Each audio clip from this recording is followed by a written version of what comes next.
This video was created for players who are new to From Software games and who are picking up and playing Elden Ring for the first time. And I would like to preface this video by stating that I've been playing the Soulsborne, and now Elden Ring, games for nearly a decade, dating back to late 2012 when I first saw a copy of Dark Souls on the shelf at our nearest family video. Yeah, I know, I missed them too.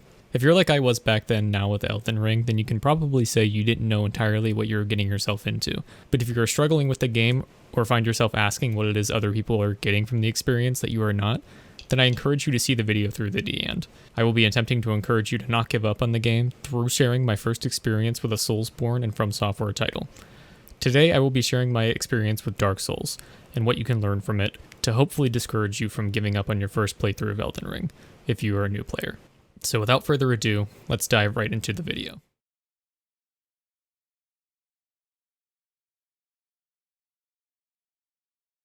My first experience with Dark Souls was an incredibly short one. I picked up the game with no knowledge of its mechanics, story, or difficulty. It's become a meme in recent years that Dark Souls is the golden child of difficult games in pop culture, but back in 2012, Dark Souls flew under my radar because it was not seen as welcoming to most kinds of gamers due to its brutal difficulty.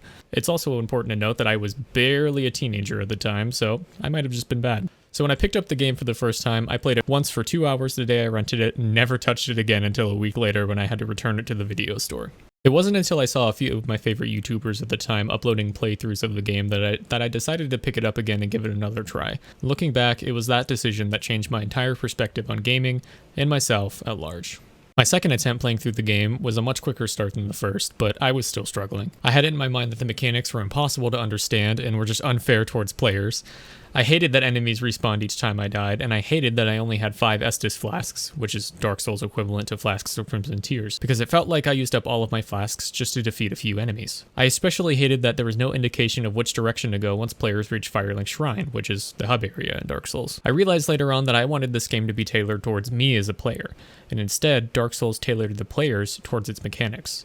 Despite my struggling with the help of a walkthrough, I was able to make it past the first major area in the game and defeat the first major boss in the game, the Taurus Demon. Yet, throughout that slugfest, my opinion remained largely the same.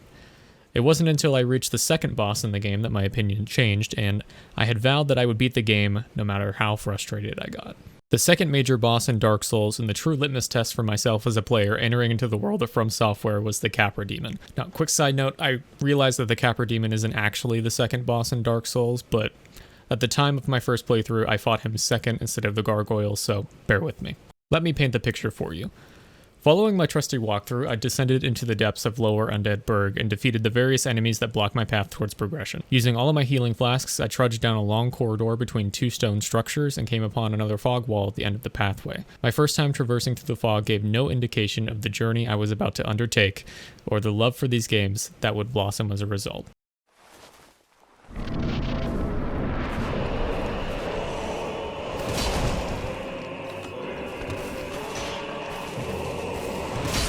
I died within 5 seconds of entering the arena, and I knew that this would be my toughest challenge yet. I died over and over and over and over again. Each time I felt like I resented the design of the game a little bit more. What I didn't realize was that unconsciously I was playing right into the design philosophy of From Software games, learning from your mistakes. Even though I was dying to the Capra Demon repeatedly, I was also consistently staying alive for just a little longer with each death. Through each long trudge through the Lower Undead Burg, I was learning something new about the enemies I was encountering and subsequently the boss that stood before me.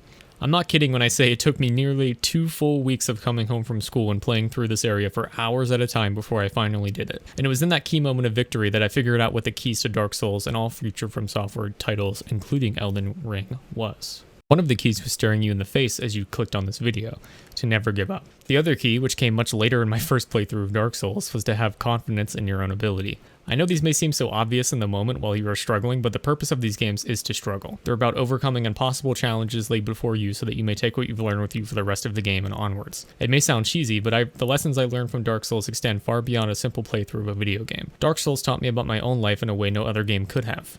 You will fail. You will be beaten down by impossibly large obstacles. Sometimes the path ahead may seem too treacherous to walk, or you will feel alone and uncomfortable walking down it.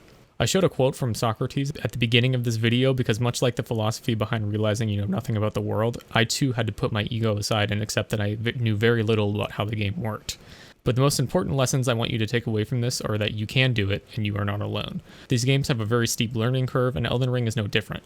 I mean, just look at the control scheme for this game and tell me outside of this genre what other game has controls that are even similar to this. As a kid playing Dark Souls, it got so bad that I had to unconsciously start playing with the claw grip, which I cannot exactly recommend as the jury is still out on whether or not this is actually good for your hands, but I digress. In my opinion, it doesn't cause any pain, then do what you want.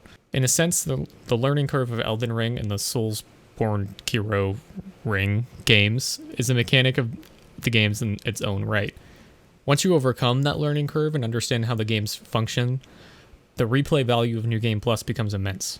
The satisfaction you get from returning to a prior area and absolutely stomping a boss that took your lunch money at the school cafeteria is just so damn good. Admittedly, at the time I wasn't sure why I continued to walk through Lower Undead Burg to reach the Capra Demon, only to die to the beast within seconds of entering the arena. I wasn't sure why I subjected myself to the frustrations of thinking I couldn't beat the boss, but I did. And when I finally did defeat the Capra Demon, the pure euphoria I was feeling in that moment had me hooked for the rest of the games to come.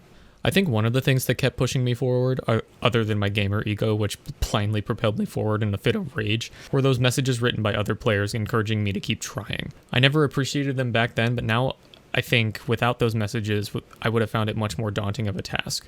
Nowadays in Elden Ring, many of those messages are written to troll you into throwing yourself off of a ledge, which is hilarious in its own right. But as I mentioned previously, they reminded me that I was not walking this path alone.